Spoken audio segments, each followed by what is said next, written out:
I was resting. It had been the first time that I had done that in about like 3 years. And I realized I got all this vision, but I ain't got no strength to do it with.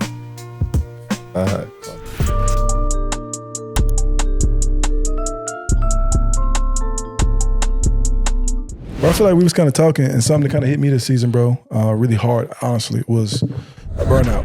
Yeah. And we kind of have been having conversations about that. And I feel like I was in this season, bro, legit, where I was disappointed. I feel like I was going through like a season of unmet expectations. And we all know that at home. You got an expectation. You need to put an expectation on God of what you want him to do and how you want him to do it. Yeah. And the timeline you want him to do it on.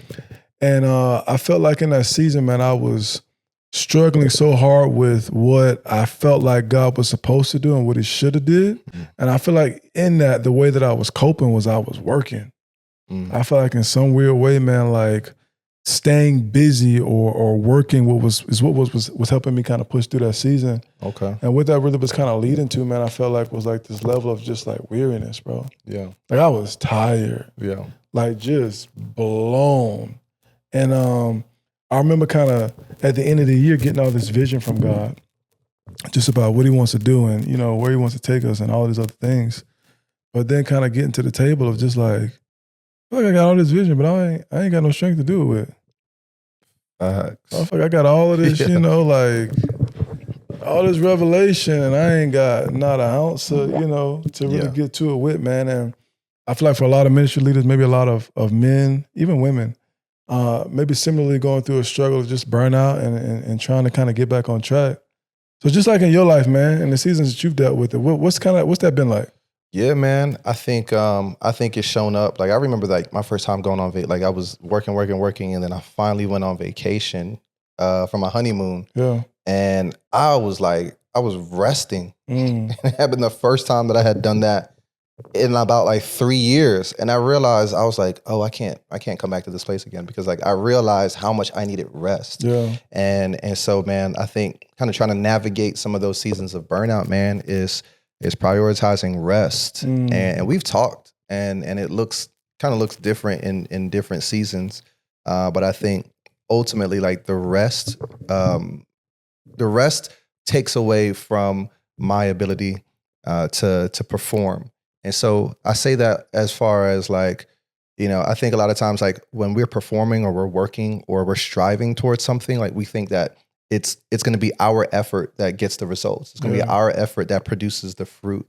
When in reality, like when we rest, not that we don't work at all, but when we rest, that really signifies for us that we're actually allowing God to do what only he can do. Yeah. And so I don't need to be burning the midnight oil. I don't need to hit it 7 days a week. Because honestly, God has called us to take Sabbath. Yeah. God rested, so we should rest. And so, you know, to avoid those seasons of burnout or navigating when I feel like, oh man, like I'm running weary. Like I have to snap back and prioritize rest. Because once again, rest is, you know, it looks different for some people. Like, listen, rest could be, you know, me, I'm taking a whole day and I'm just chilling. Yeah. Or rest is I'm just stepping away from work and I'm doing something that refills my cup and that refuels me, or I'm spending time with the people that fill my cup. And that's just kind of how I've had to navigate it, where I feel like I'm going, and I have to peel back and be like, wait, I got to rest. Because my rest means that the results are not in my hand. Like, what I do is it's one man plants, one man waters, but it's God who gives the increase. And so that's just how we have to navigate when we think through burnout, when we think through rest, when we think about, you know, moving forward in ministry, in work. That rest is a huge component. Yeah, bro. I think that's good because honestly, that's where a lot of men are at. I feel like a lot of men are kind of at their wits' end. And typically that's the place where we're the most available to God. It's like you didn't come to the end of yourself, you didn't all your strength gone, all your might, and now you're ready to listen. Yeah. And now you're ready to sit down. It's the idea of like, you know, he maketh me lie down in green pastures. It's like if he gotta, I hope for you that you do it voluntarily. Yeah. But the reality is that God will make us lie down. Yeah. And a lot of times it is, I need you to sit down so that I can show you. Yeah. And that's typically the heart of God. Is I think the second part of that, he's like, he makes me lie down in green pastures. He restores my soul. So yeah, bro, like, man, God is going to sit you down because he's not concerned about all the things. He's not concerned about the success. He's concerned about your soul. Ooh. So that's why he's sitting you down. That's why he's making you lie down. It's like, yo, like you could probably get all this stuff done on your own, quote unquote. Like it'll be all right. You'll get it taken care of, but I'm more concerned about taking care of your soul. And it's a better way. Yeah, absolutely. There's a better way. And that's that idea of, I feel like something that's kind of hit me, over the years, man, just the journey. God has continued to show me more and more like Sabbath, bro. And this idea of the Sabbath and it being something for us, a gift.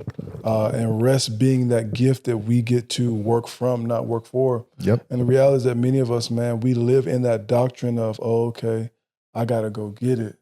And I got to go hustle it. And I got to go find it.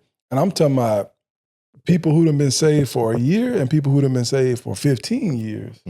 It is this paradoxical idea that somehow God can do more when I sit down. Like I think for a lot of us, man, it is, you start thinking about, I always go back to 5 loaves, 2 fish. Yeah. God can take pieces. Or the idea that you can accomplish more in 6 than I can in 7. Yeah.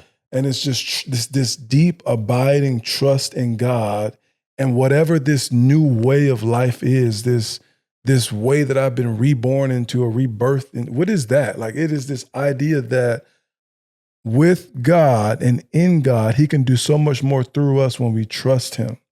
Yeah. And I think, when we start talking about meeting men and meeting, that's where they at, bro. I think a lot of men are somewhere caught up in there. And when I think about my own life, like coming out of Division I sports and football, like that's what we was taught. We were indoctrinated. Die for this. Dang. But I've been in the locker room. Yeah. Like, die for this. Like, die on the field. And they be going out there and doing it too. But in the back of the ambulance, looking crazy. Concussion. Yeah. Come get him. And on that golf cart. It took you getting your brains knocked out to realize, this really wasn't what I thought it was. Yeah. And like, maybe that's not happening for us physically in the civil world, but like the reality is that spiritually, a lot of times it is taking us getting our teeth broken or our teeth punched out of our mouth to really realize and see that God is trying to get us to sit down. Yeah. And he's trying to legit show us how to be a son. Like, I feel like a lot of times the reason that we're burning out is because we're reverting to our old ways and our old identity. And I know we can't, honestly, bro, we got a whole agenda, but when God shows up, sometimes you just got to go with it. Yeah. And I feel like, bro, like that's the real message that God is trying to get across in this season is, will you at some point sit down and be a son and a daughter? Yeah. Like, at what point are you going to abandon who you used to be and the identity that you used to live in and live into who I have called you to be and what it really means to rest in me?